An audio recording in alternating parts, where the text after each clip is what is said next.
दोस्तों, हम जब भी ब्रह्मांड की दुनिया को जानने की कोशिश करते हैं तो अक्सर अनजाने में हमें कुछ ऐसा मिल जाता है जिसका हमें कोई अंदाज़ा भी नहीं होता। जैसे हमारी पृथ्वी पर इतने मिट्टी के दाने नहीं होंगे जितने ब्रह्मांड में हमारे सूरज जैसे अरबों तारे मौजूद हैं। न जाने कितने ही ऐसे रहस्य हैं जिनको खोजने में हम मानव को कितने साल लगेंगे, इस बात का भी कोई अंदाज़ा नहीं है।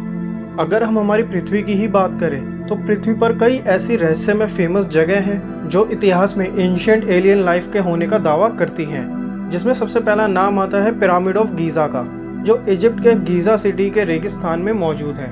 और माना जाता है कि आज से लगभग 4500 साल पहले इन तीनों पिरामिड्स की रचना की गई थी, जो तब से लेकर आज तक बिल्कुल वैसे के वैसे ही खड़े हुए हैं। लेकिन दोस्तों, इन पिरामिड से जुड़े कई ऐसे रहस्यमय फैक्ट्स भी हैं जो दावा करते हैं कि इन पिरामिड्स को एलियन सिविलाइजेशन के द्वारा बनाया गया था। तो आज की वीडियो में हम गीज़ा के पिरामिड से जुड़े कई रहस्यमय फैक्ट्स के बारे में जानेंगे। तो मेरा नाम है गौरव, चलिए शुरू करते हैं आज का वीडियो। दोस्तों, ये बात हम सभी जानते हैं कि गीज़ा पिरामिड्स हमारी पृथ्वी के 7 वंडर्स में से एक हैं, और ये पिरामिड सभी अजूबों में सबसे पुराने भी हैं, जिसे बनने में लगभग 20 सालों का समय लगा था।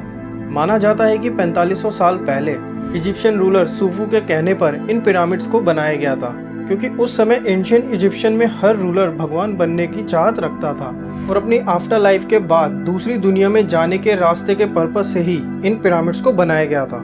और मरने के बाद इन रूलर्स की बॉडी को मम्मी के फॉर्म में प्रिजर्व किया गया था, ताकि मरने के बाद बॉडी पूरी तरह सुरक्षित रहे और जैसी है वैसी ही रहे।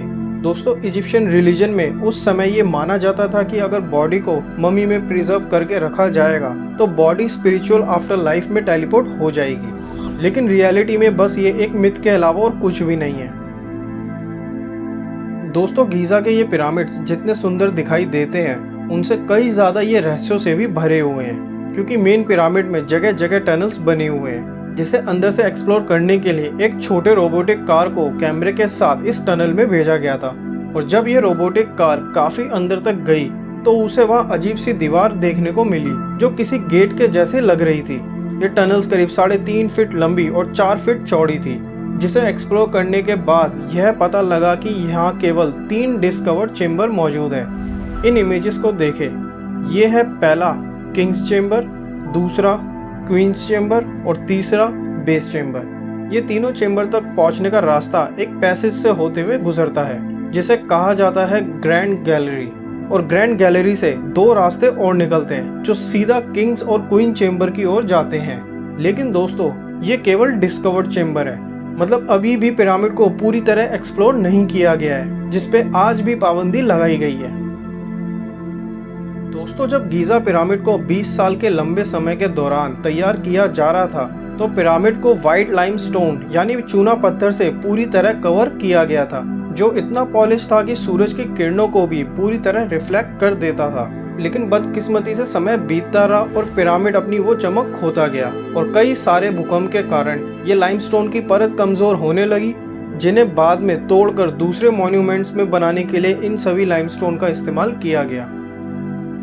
इजिप्ट के रेगिस्तान अपनी झुलसा देने वाली गर्मियों की वजह से काफी फेमस हैं, जहां दिन में टेम्परेचर 50 से 60 डिग्री तक भी चला जाता है। लेकिन गीज़ा पिरामिड की सबसे अनोखी बात यह है कि पिरामिड चाहे बाहर से जितना भी गर्म क्यों ना हो, लेकिन अंदर पिरामिड का टेम्परेचर पूरी तरह सामान्य रहता है, जो 18 से 22 डिग्री तक के बीच रहता है। ऐसा क्यों? इसका कारण है पिरामिड के ब्लॉक्स में इस्तेमाल किए गए मटेरियल्स, जो थे लाइमस्टोन, ग्रेनाइट और मोर्टार। ये तीनों ही काफी हाई टेम्परेचर की गर्मी को भी आसानी से एब्जॉर्ब कर सकते हैं, जिसमें ग्रेनाइट सबसे ज्यादा हीट यानी 600 डिग्री सेल्सियस तक की गर्मी को आसानी से झेल सकता है।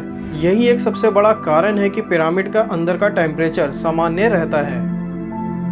दोस्तों, आप सभी ने 7 वंडर्स ऑफ वर्ल्ड के बारे में तो सुना ही होगा, जिसमें पूरी दुनिया से 200 अजूबों में सिर्फ खास 7 अजूबों को चुना गया था, जिसमें पिरामिड ऑफ गीज़ा सबसे पुराना और एकमात्र अकेला ऐसा वंडर है जिसे दोबारा रिकंस्ट्रक्ट नहीं किया गया।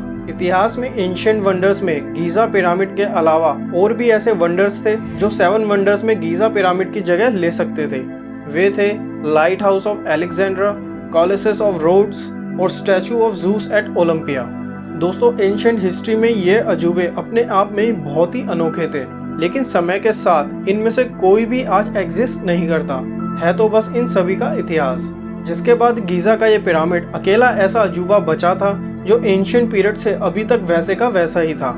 इसलिए 7 वंडर्स में सबसे टॉप लिस्ट पर गीज़ा ऑफ पिरामिड का ही नाम आता है।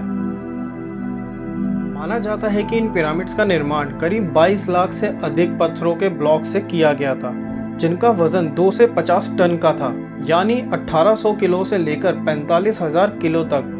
हालांकि यह एक रहस्य बना हुआ है कि इन विशाल ब्लॉक्स को आखिर कैसे ले जाया गया।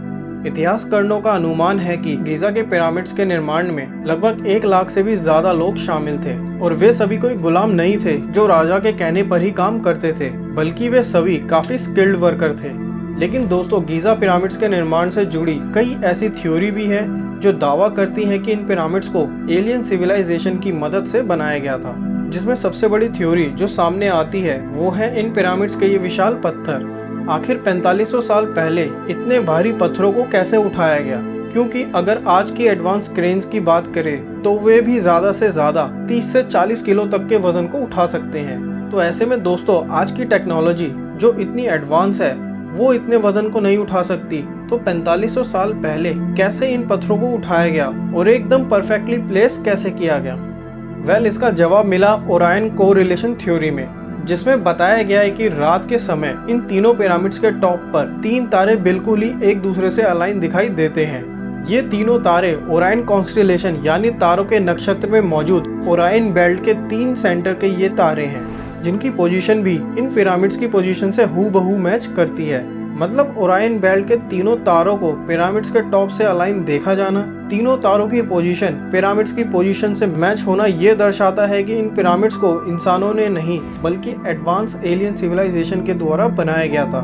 कई एलियन थ्योरिस्ट का ये भी कहना है कि ये एलियन सिविलाइजेशन इसी कॉन्स्टेलेशन से पृथ्वी पर आए थे और पृथ्वी के मानवों के साथ मिलकर इन पिरामिड्स का निर्माण किया था।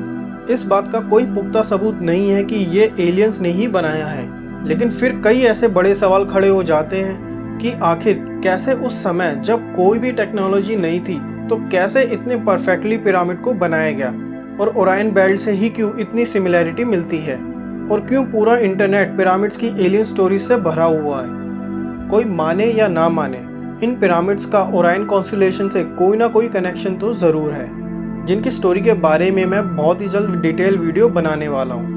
तो दोस्तों, गीज़ा पिरामिड के रहस्यों के सफ़र में आज के लिए इतना ही। अगर अच्छा लगा हो वीडियो तो लाइक करें, कमेंट करें और अपने फ्रेंड्स और फैमिली के साथ शेयर करें, और ऐसी वीडियो देखने के लिए ब्रह्मांड टीवी को सब्सक्राइब करें। तो मिलते हैं गाइस नेक्स्ट वीडियो में, तब तक के लिए थैंक यू, बाय।